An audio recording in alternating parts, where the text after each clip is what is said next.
नमस्कार। ज्ञान देव चैनल में आपका हार्दिक स्वागत अभिनंदन। हम पढ़ रहे हैं क्षितिज जो कक्षा 9 के लिए उसका काव्य खंड पढ़ रहे हैं। आज हमारा अध्याय है वो है 14 नंबर का, जिसका नाम है चंद्रगेना से लोड़ती बेर। और इसके जो कवि हैं केदारनाथ अग्रवाल। तो केदारनाथ अग्रवाल जी इसमें एक गांव जाते हैं जिसका नाम है चंद्रगेना। ये गांव का नाम है और उस गांव के अंदर जो दृश्य देखते हैं उसका वर्णन ही इसी आपके पाठ में किया गया है। बेर का मतलब समय। तो चंद्रगेना से लौटते समय उसके जो मन में भाव थे, विचार थे, देखने के बाद वो यहाँ पर घटित किए गए हैं। तो सबसे पहले हम इनका परिचय देख लेते हैं और उसके बाद में इनकी कविता देखेंगे चंद्रगेना से लौटती बेर। तो हम पहले परिचय देखते हैं। तो कवि केदारनाथ जी का हम जन्म देखें तो 1 अप्रैल 1911 ईस्वी को होता है। और स्थान देखें तो उत्तर प्रदेश के बांदा नगर के कमासीन गांव में हुआ।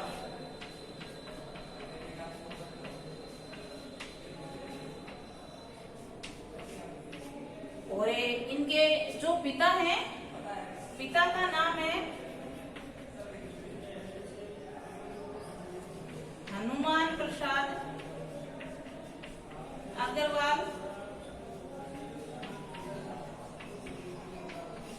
जो इनके पिता थे हनुमान प्रसाद अग्रवाल वो भी एक कवि थे और इनके एक संकलित काव्य भी है। तो ये भी एक कवि थे और इनका हम काव्य संकलन देखें तो वो है मधुरिम। तो मधुरिम इनके जो पिता थे उनका एक काव्य संकलन भी आया गया है। तो इनको जो कविता लिखने का या कहानी लिखने का जो मेरा एहसास वो अपने पिता के द्वारा ही प्राप्त हुआ है। और इनकी हम शिक्षा वगैरह देखें तो जो इनका गांव था तो प्रारंभिक शिक्षा इनकी गांव के अंदर ही होती है, यहाँ से प्रारंभ होती है। और उसके बाद में इनके जो चाचा थे मुकुंदलाल अग्रवाल उनके संरक्षण में इनकी शिक्षा कई स्थानों पर होती है। चलो हम आगे इनकी शिक्षा के बारे में देखते हैं। तो शिक्षा देखें हम इनकी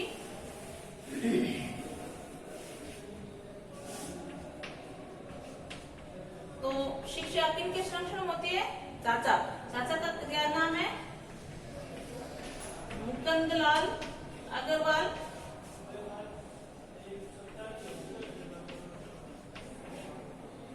जो इनके क्या है? चाचा जी हैं। तो के संरक्षण में इनकी शिक्षा होती है। शिक्षा प्राप्त करते हैं और शिक्षा कहां से प्राप्त करते हैं? रायबरेली, जबलपुर,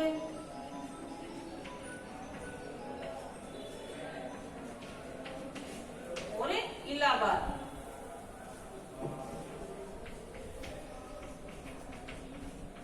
और इलाहाबाद से उन्होंने बीए की डिग्री प्राप्त की है।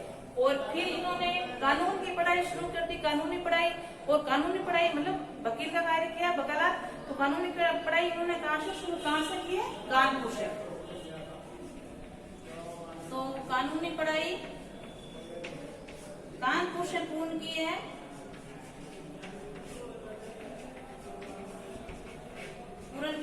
और ये कानूनी पढ़ाई पूर्ण करने के बाद उन्होंने बांदा नगर में वकालत का कार्य किया है। ठीक है, तो बांदा नगर में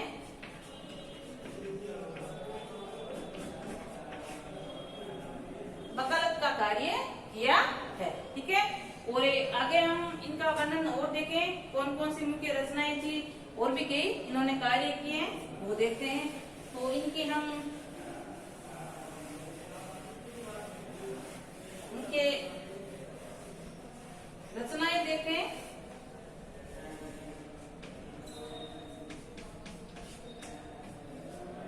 तो नींद के बादल,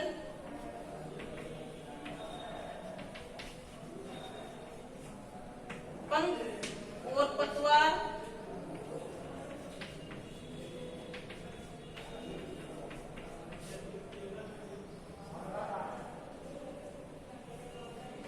की गंगा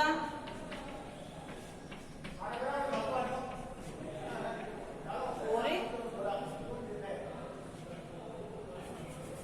खरी खरी कह केदार।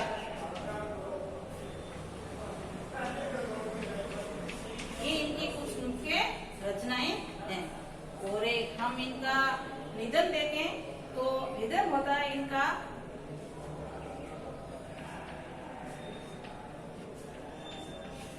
22 जून 2000 ईस्वी को इनका निधन हो जाता है। तो ये था आपके चंद्रसेना से लौटती बेर के जो कवि थे, कौन? केदारनाथ अग्रवाल। इनका जीवन परिचय। अब हम इनकी कविता पढ़ते हैं, चंद्रसेना से लौटती बेर। मैंने आपको बताया चंद्रसेना एक स्थान का नाम है और वहाँ पर ये कवि जाते हैं तो वहाँ का जो दृश्य था उसका ये वर्णन करते हैं, जो हमारे सामने कविता के रूप में प्रस्तुत किया गया है। तो हम कविता शुरू करते हैं। देख आया चंद्रसेना, देखता हूँ दृश्य अब मैं। क्या मैं चंद्रसेना का जो दृश्य देख कर आया हूँ उसका वर्णन करता हूँ या आपको बताता हूँ। देखो क्या बताता है। मेड़ पर खेत की बैठा अकेला। मेड़ किसको बोलाया? खेत में जो सबसे ऊंचा स्थान होता है उसको मेड़ बोलते हैं, ठीक है। तो खेत की मेड़ पर लेखक अकेला बैठा हुआ है और वहाँ क्या देखता है? खेतों के अंदर एक बित्ते के बराबर ये हरा ठिंगना चना। बित्ता मतलब एक बिस्ता, जो चिट्ठी अंगूठे से लेकर जो अंगूठे के बीच का जो जगह होती है या लंबाई होती है उसको बित्ता बोलते हैं। तो एक बित्ते सा हरा ठिंगना मतलब छोटा पौधा है इसका, चने का। बांधे मुरेठा शीश पर छोटे गुलाबी फूलों का, और अपने शीश पर मुरेठा मतलब साफा या पगड़ी बांध रखी है, जो कैसे रंग की है?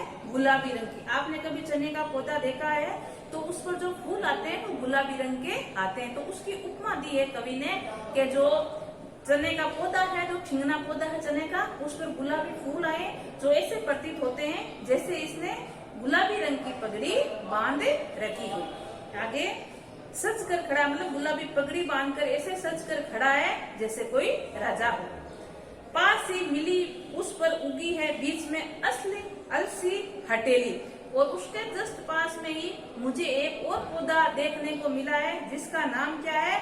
अलसी। अलसी एक पौधे का नाम है। और हटेली क्यों बताया है? क्योंकि बिना बोए ये उगे जाते हैं, मतलब खरपतवार है, इसलिए कहा है कि चने के पौधे के पास में ही मुझे एक हटीली पौधा मिला जिसका नाम क्या है? अलसी, ठीक है। आगे क्या करते हैं? अलसी के बारे में देखो बताते हैं। देह की पतली कमर की है लचीली। ये अलसी का जो पौधा है उसकी है शरीर है वो क्या है? पतला है। और कमर कैसी है? लचीली है। और नीले फूल को सिर पर चढ़ाकर, नीले फूले फूल को, जो नीले जो अलसी का पौधा है उस पर नीले फूले आते हैं, तो नीले फूल को वो सर पर चढ़ाए हुए हैं या सर पर रखा हुआ है। कह रही है जो छुए ये दूं हृदय का दान उसको। और जैसे मानो ऐसा कह रही है अगर कोई मुझे छू ले तो मैं उसको हृदय का दान दे देती हूँ। ये ऐसी मान्यता है कि जो अलसी का पौधा है उसको कोई छू ले तो वो उसकी ही हो जाती है, मतलब मन से उसकी हो जाती है। इसलिए उसने ऐसा कहा है कि अगर कोई मुझे छू ले तो मैं हृदय का दान दे से देती हूँ। आगे, और शशों ने पूछो हो गई सबसे सयानी। अब शशों की तो बात ही मत पूछो, वो सयानी हो गई है। सयानी मतलब समझदार हो गई है, बड़ी हो गई है। बाकी जितने भी पौधे थे उसमें सबसे पौधा बड़ा कौन सा था? शशु का। इसलिए लेखक ने ऐसा कहा है कि जो शशु है वो सयानी हो गई है। और हाथ पीले कर लिए विवाह मंडप में पधारी, और शशु के फूल है वो पीले रंग के आते हैं। तो लेखक कह रहा है कि ऐसा प्रतीक हो रहा है जैसे उसने हाथ पीले कर लिए। हाथ पीले का मतलब विवाह का समय आ गया हो, और ऐसा लगता है कि हाथ पीले करके वो विवाह करने के लिए विवाह मंडल में आ गई हो, मंडप में आ गई हो। सरसों का पौधा आपने देखा होगा, हरे रंग का जैसे पौधे हो गए उस पर बहुत सुंदर पीले कलर के फूल आते हैं। तो कहते हैं कि ऐसा लगता है हाथ पीले करके वो विवाह मंडप में पधारी हो। भाग गाता मास फागुन, आ गया है आज जैसे, और फागुन का महीना है, जिस समय ये वर्णन किया गया है, जो सरसों है उस पर पीले फूल आते हैं, फागुन के मास में आते, तो फागुन का जैसे इस प्रकार का वातावरण देखकर वो मस्ती में गीत गाता हुआ आ रहा है।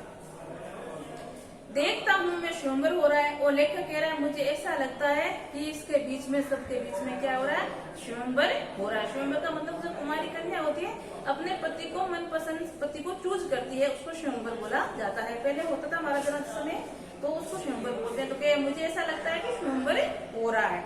प्रकृति का अनुराग आंचल हिल रहा है, और प्रकृति का अनुराग मतलब प्रेम पूर्वक आंचल है वो हिल रहा है, मतलब हवा के कारण उसका आंचल है वो हिल रहा है।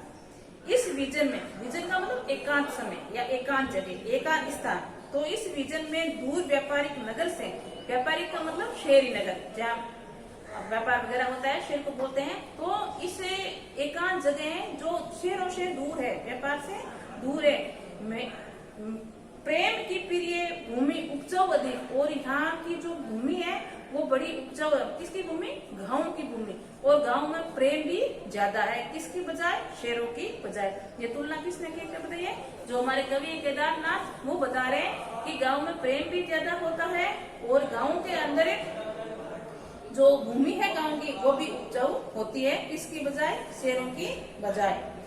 और पैरों के तले है एक पोखर, और कवि जहाँ बैठा है खेत की मोड़ पर, वो कहते हैं मेरे पैरों के नीचे ही एक पोखर है। पोखर मतलब तालाब है। देखो तालाब के बारे में क्या बताते हैं, उठती रही है उसमें लहरियां, और हवा के कारण जो तालाब का पानी है उसमें लहरें उठ रही है। नीले तल में जो उगी है घास भूरी, और ये जो तल है, तला है वो नीले रंग का है, और उसमें भूरी घास उगी रही है। लहरी वो भी लहरियां, और जो घास है वो भी हवा के कारण लहरियां ले रही है, चल रही है। एक चांदी सा बड़ा सा गोल खंबा आंखों को चमकाता है, और ये जब उस पानी के अंदर सूर्य की किरणें पड़ती है, चांद की किरणें पड़ती है, तो पानी के अंदर ऐसा प्रतीक होता है जैसे कोई चांदी का खंबा खड़ा हो, और उस पर हमारी आंखें या नजरें पड़े तो हमारी आंखों में चमक सी या चौंधिया, आंखें जैसे चौंधिया जाती है वैसा नजर आता है। तो कवि इसका वर्णन किया है कि पानी के अंदर ऐसा प्रतीक होता है जैसे कोई खंबा खड़ा हो, चांदी का खंबा खड़ा हो, किसके कारण, सूर्य की जो किरणें पड़ती है उसके प्रकाश के कारण ऐसा नजर आता है, जिसमें मेरी आंखें को चमकाने लगे गई है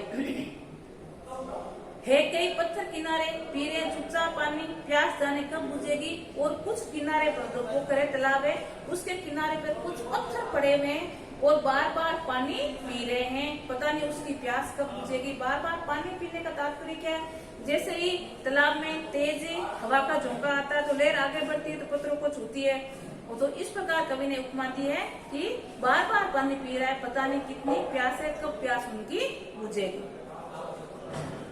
चुप खड़ा बगुला डूबाए टांग जल में, और वहीं शांत, एकदम बिल्कुल शांत जल में बुगला एक टांग पर खड़ा है। बुगला एक टांग पर क्यों खड़ा होता है, अपना शिकार ढूंढने के लिए, एकदम तन मुद्रा में खड़ा होता है, जैसे कोई भक्ति कर रहा हो, लीन हो, तो मछली को ऐसा लगे कि कोई लकड़ी पड़ी है तो उसके पास में आ जाए और जड़ से वो मछली को पकड़ ले। तो ये उसकी बुगले की क्या है, चतुराई बताई गई है।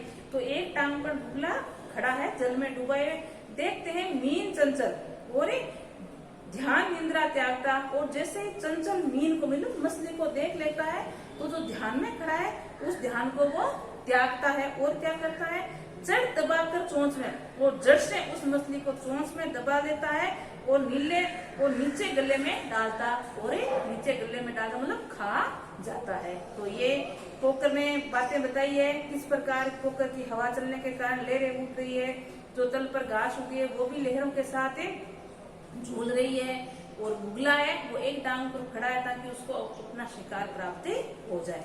तो आदि हमने आज कविता की है, बाकी बची आदि कल करेंगे। तो आज के लिए इतना ही, नमस्कार।